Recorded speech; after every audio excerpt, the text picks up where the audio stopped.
Hello everyone and welcome back to Let's Play Kingdom Hearts. In the last episode we have arrived at the end of the world and we went through our portals to, I don't know, dark representations of worlds we've been to.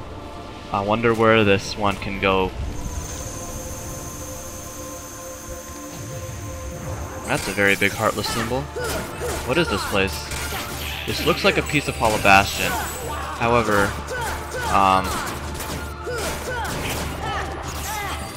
this isn't a part of Hollow Bastion that we have been to before.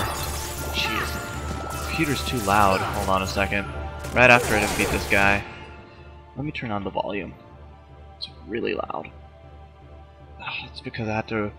I actually tried recording this video before, but the game actually just crashed on me. I was like, what? What actually happened? So let's see here. Let's open this up. Mega Elixir in there. Let's open the one over... Well, there's nothing over there. Let's check this out. Once born of the heart and darkness, devoid of hearts, ravage all worlds and bring desolation. Seize all hearts and consummate the great heart. All hearts to be one, one heart to encompass all.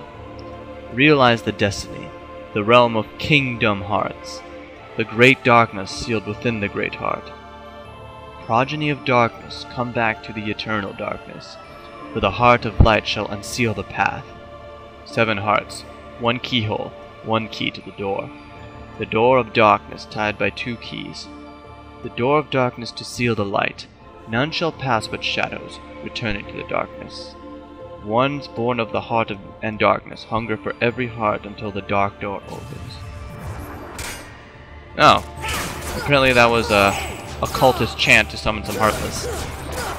Shouldn't have read it out aloud. That was a mistake. Alright. And you know what? Now is the perfect time to read through the journals. Or not the journals, but the answers report. We actually got all 10, so might as well read it now. Much of my life has been dedicated to the pursuit of knowledge. That knowledge has guarded this world well. Not a soul doubts that. I am blessed with my people's smiles and respect. But though I am called a sage, there are things I do not understand. I believe darkness sleeps in every heart, no matter how pure. Given the chance, the smallest drop can spread and swallow the heart. I have witnessed it many times. Darkness. Darkness of the heart. How is it born? How does it come to affect us so? As ruler of this world, I must find the answers. I must find them before the world is lost to those taken by the darkness. Noble intent. It is my duty to expose what this darkness really is. I shall conduct the following experiments. Extract the darkness from a person's heart. Cultivate darkness in a pure heart. Both suppress and amplify the darkness within. The experiments caused the test subjects' hearts to collapse, including those of the most stalwart. How fragile our hearts are. My treatments produced no signs of recovery. I confined those who had completely lost their hearts beneath the castle. Sometime later I went below and was greeted by the strangest sight. Creatures that seemed born of darkness. What are they? Are they truly sentient beings? Could they be the shadows of those who lost their hearts in my experiments? The shadows that crawl beneath the castle. Are they the people who lost their hearts, or incarnations of darkness? Or something entirely beyond imagination? All my knowledge has provided no answer. One thing I am sure of is that they are entirely devoid of emotion. Perhaps further study will unlock the mysteries of the heart. Fortunately, there is no shortage of test samples. They are multiplying underground even as I write this report. They still need a name. Those who lack hearts. I will call them the Heartless. The Heartless appear in groups and are multiplying rapidly. I've provided them both living and non-living samples. They responded only to the living. They seem to multiply after absorbing something from the living creatures. Their prey vanishes without a trace. I believe the Heartless are taking hearts. They are born from those who have lost their hearts and thrive on hearts seized from others. The hearts taken by the Heartless become heartless themselves. Though I lack proof, I am confident in this hypothesis. I must also study their behavioral principles. Though they lack emotions, they do seem to have some intelligence. How to communicate with them? It just occurred to me. Could they be the darkness in people's hearts? To study heartless behavior, I picked out one for observation. I wiggled its antenna and, as if sensing a target, headed deep into the castle. In the deepest part of the castle, its antenna began vibrating, as if searching for something. Suddenly, a strange door appeared. I'd never known of its existence. I had a large keyhole, but it didn't seem to be locked, so I opened the door. What I saw on the other side mystified me. What was that powerful mass of energy? That night, I observed a great meteor shower in the sky. Could it be related to the door that I have opened?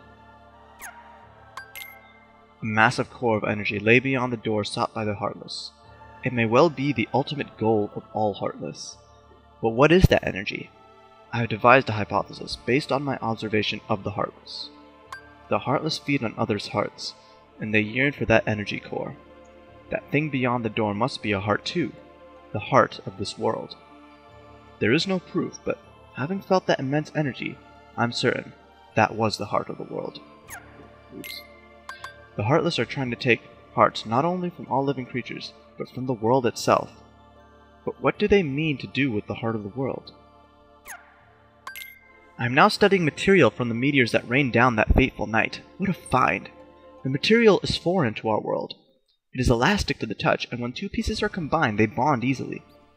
None of the records I've scoured even mention such a substance. Was it introduced to this world when I opened that door? I wonder how many other such materials drift through the atmosphere of this world. I wish I could soar off and find out.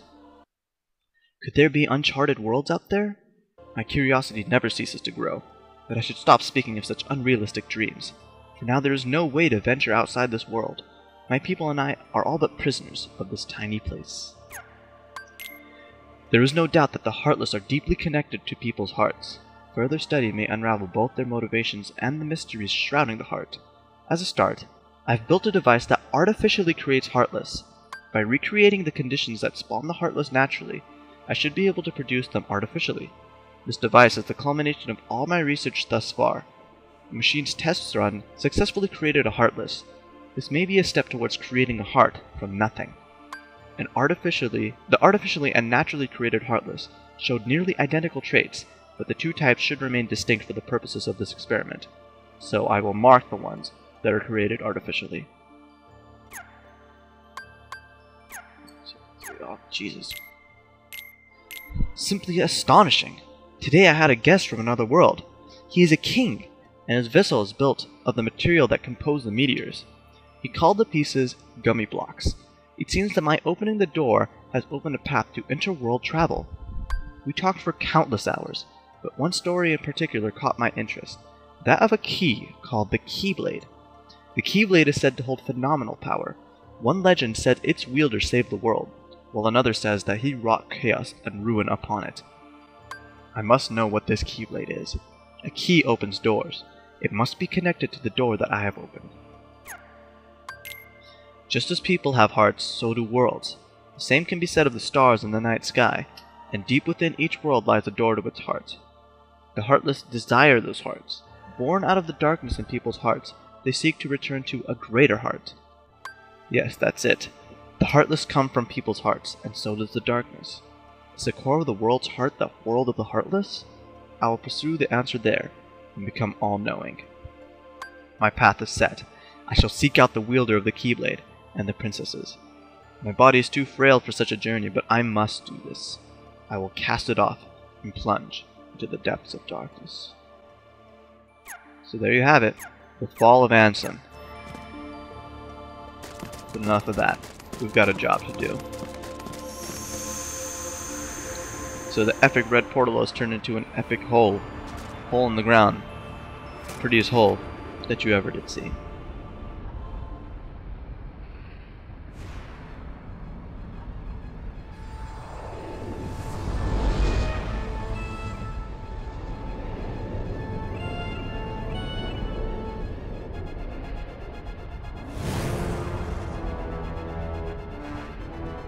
Jesus. Could it be? Indeed. It's the Gargoyle from Fantasia. They nailed this perfectly. I can't think of a better boss to put in this sector of the game. So when you start off, you want to cast Wind on yourself and get behind the Gargoyle. Your Wind magic will do damage to him. because you were close to him. And also, just keep smacking him up. You want to make sure that you're behind him or to the sides. Attacking from the front is a bad idea because all of his attacks come from his mouth. So, and if you're right in front of him, you'll get hit by every one of his attacks. Cast the wind just in case, you know, if you get hit, because it also counts as armor on top of doing the damage. See there? Donald nearly died. I took quite a bit of damage despite having the wind armor on. If I didn't have the wind armor on, like, I would have been down to critical health already. Alright, so he does this ability where he blows you back, but you can make your way back to him quite quickly. Just gotta make sure you keep behind him. Keep behind him, keep your wind magic on so that it deflects any projectiles that he hits at you. And you can beat him pretty quickly. This is actually a very difficult boss for me the first time I played him. Or not the first time I played him in expert mode. Now, is the game gonna crash again? Because this is where the game crashed last time, as soon as I beat him. There we go.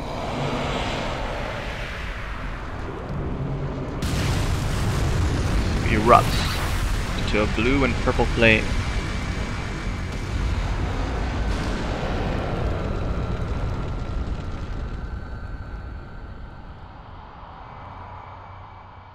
Epic. We learn the shared ability, Super Glide. Super Glide.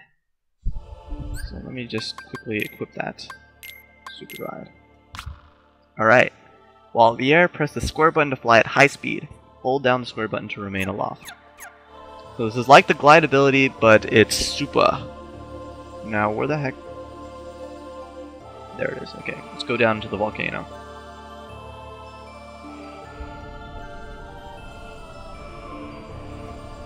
Alright, there should be something around here. There's a bunch of platforms here, none of which I can really land on. So let's go down here. Alright, where are we now? This place looks a lot like Halloween Town to me.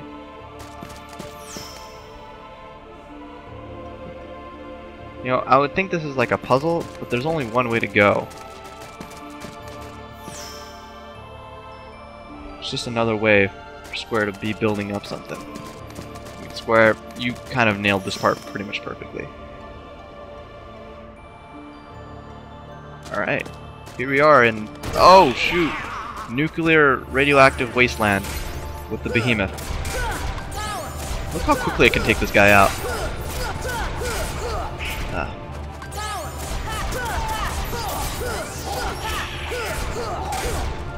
See, look, he's almost dead already. That Arcanum ability is really powerful. Come on, hit him. Stay on his back. And he's down for the count. Give me that mithril that you got inside you. What? He just disappeared. He didn't drop anything. Oh yeah, that's right. As we slowly destroy enemies, that little symbol starts to crumble apart.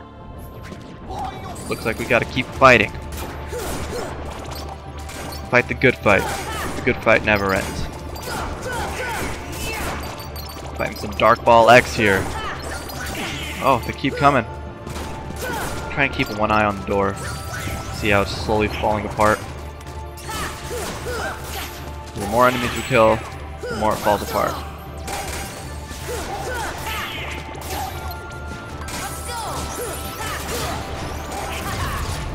Ooh, we got ourselves some Gale. This is the third one because I forgot to save after the last video. So when the game crashed, I had to start back at Traverse Town, and I got a couple of Gale synthesis items. So you can get those from those invisible people, and I think you can get them from these guys too. These guys are annoying as heck. Oh dear. Get back here. Yeah. Get down here. Die. There you go. Alright, we're almost done. Just a little bit more. You guys want some? Alright. Get destroyed.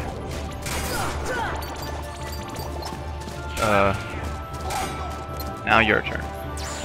Oh, okay, you wanna go? Hey, get back here.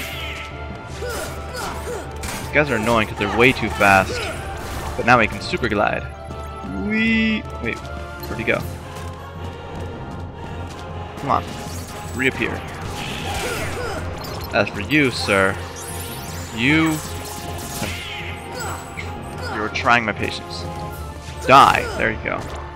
That should be the. Oh, there's still one more wave of enemies to take down. Come on, get back here. Get back here. Die. There you go. Alright. Lastly, you. Oh, come on. Open up. Open up. You're done. And you're done. That should end. Okay. I guess I underestimated how many waves there actually was. More Ragnarok. Whew. Dodged a bullet there. You're done. In the ground. Nope, you are not disappearing from me. Uh-oh. Oh, you want to come after me, huh? Oh, you're going after Goofy. That's okay. I would too. Goofy is the most valuable member of this team. Not gonna lie. Goofy is very valuable. You know, he provides us with the magic power we need to constantly be casting Ragnarok. Oh yeah, take it. Get destroyed. Oh, you want some of this? Come on.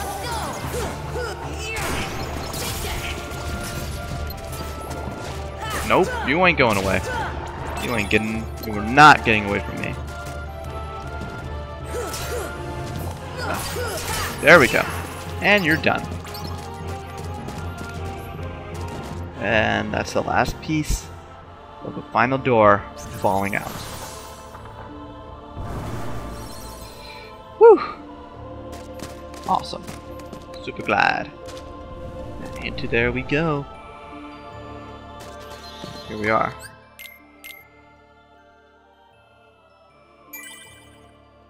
World Terminus. Overwrite that. Level 64. Examine this. Huh? What's wrong? Don't you hear something? There. This is the last haven you'll find here. Beyond, there is no light to protect you. But don't be afraid. Your heart is the mightiest weapon of all. Remember, you are the one who will open the door to the light. I don't hear anything. Strange. That voice was so familiar. Maybe it's just my imagination. Maybe you better take a rest. Maybe. Beyond this, there's no turning back. We're not ready yet. In the next episode, guys, we'll be going in. Until then, tune in.